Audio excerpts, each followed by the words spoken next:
Joining me now is retired four-star General Jack Keane. General, it's so great to have you back on.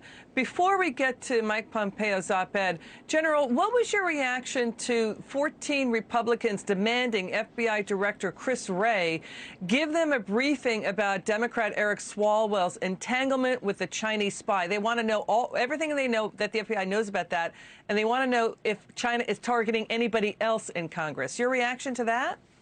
Well, what surprises me about all of that is certainly not the Republicans' request, but that they have to make that request.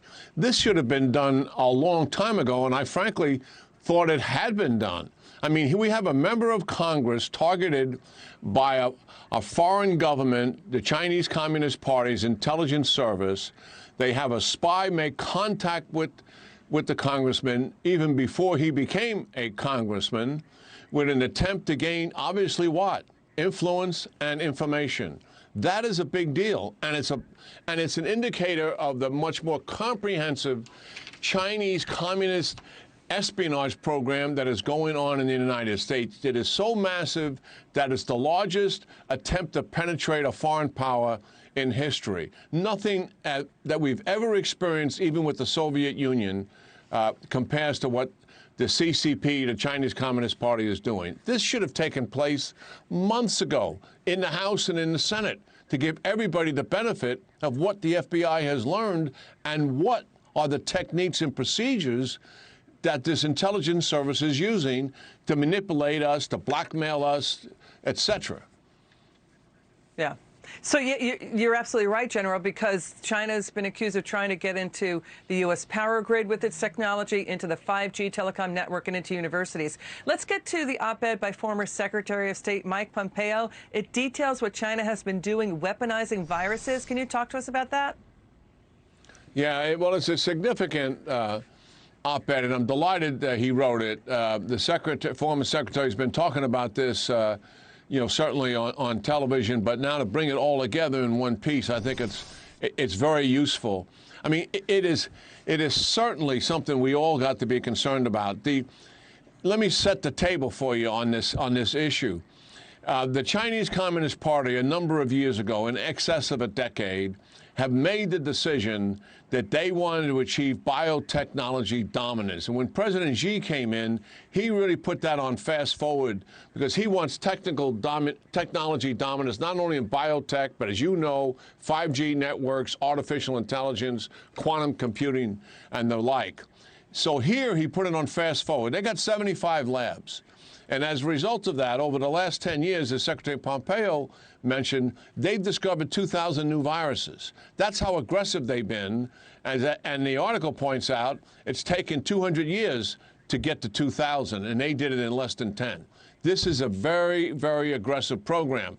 And what it points to, in addition to that, is in that the lab in question, the Wuhan Institute of Virology, has in that laboratory somewhere in excess of thousands, he actually said tens of thousands, of viruses associated with bats.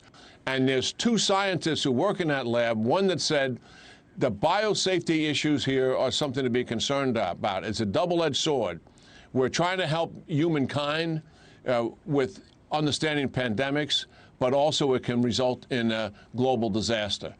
And that was a number of years ago. We've seen the results of that. Another scientist from the same lab pointed out that there are major safety issues. The State Department pointed out that there are safety issues. I think the circumstantial evidence which people have seen say it's quite substantial.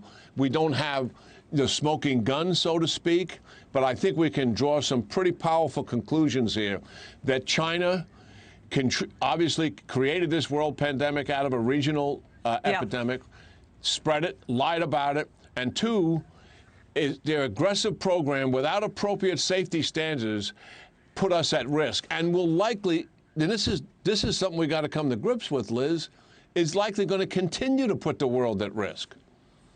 Right. And he says China is making bioweapons at the same Wuhan, China lab where the COVID-19 virus is thought to have leaked out of. He also noted that in 2011, China's military experts said, yes, we're making man-made pathogens with specific genetic markers and basically population targeted drug delivery technology.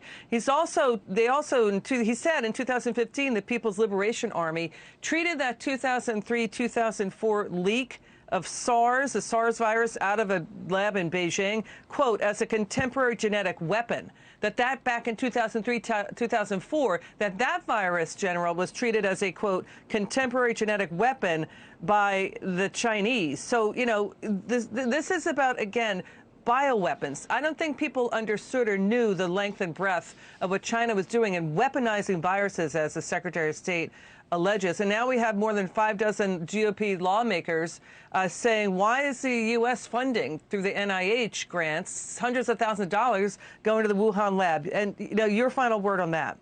Yeah, well, first of all, we have known that China is making bioweapons just like Russia is and our adversaries are. Associating it with the Wuhan lab, I think, is informative for us. The reality is they've been very aggressive. They had 2 reasons for being so aggressive. One, as I said, biotechnology dominance, but it was also to gain the status that the United States has in global health and the equivalence of our CDC and the other apparatuses that we use to protect the global population. They want that status and credibility that goes with it. The flip side of it is what you just mentioned. Their aggressiveness in developing biotech weapons. And making hybrid viruses. General, you were great on this. Thank you so much for joining us, and thanks for your insights and perspectives. And again, thank you for your service to our country. General, come back soon. It's great to see you. Yeah, definitely will, Liz. Good talking to you.